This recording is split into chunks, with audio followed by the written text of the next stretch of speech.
Le centre médico-social d'Adéti Kopé est l'une des nombreuses structures réalisées dans le cadre du PUDC, le programme d'urgence de développement communautaire au Togo.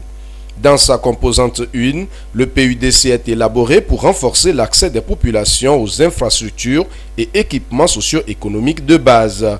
Ouvert depuis le 26 septembre 2018, l'on peut se réjouir aujourd'hui des prestations de services du CMS d'Adéti Kopé aux populations du milieu. Il y a un bâtiment qui a été construit, un joyau, la maternité et l'assainissement. Nous avons aussi un incinerateur qui a été construit, le hall de la vaccination pour nos enfants qui sont désormais vaccinés selon les normes.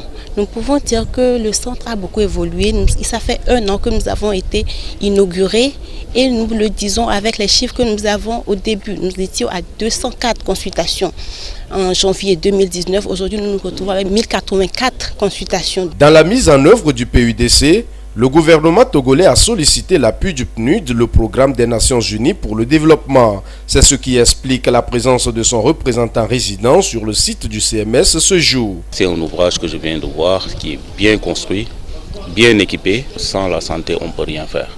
Sans la santé, on ne pourra jamais réaliser les objectifs pour le développement durable. Pour avoir compris cela, le président de la République a demandé au PNUD de l'aider dans le cadre du PUDC à construire, en tout cas à réhabiliter un certain nombre de centres hospitaliers, de centres de santé.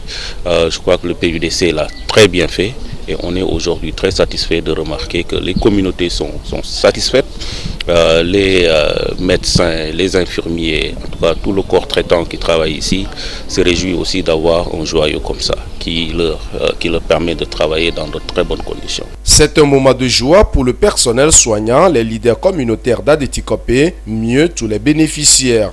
Ils ont saisi l'occasion pour exprimer les besoins afin de rendre le centre plus performant avec des soins adéquats. Ils m'ont parlé d'une machine d'échographie qui n'existe pas à la maternité. J'ai donné notre engagement au PNUD d'acquérir cette machine d'échographie et à mettre à leur disposition.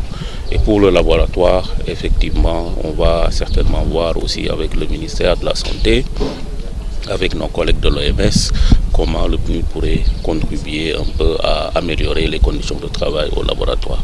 C'est donc sur une note de satisfaction que le représentant résident du PNUD au Togo, Aliou Dia, quitte le CMS d'Adéti Kopé et ce, en direction d'autres structures réalisées dans le cadre du PUDC.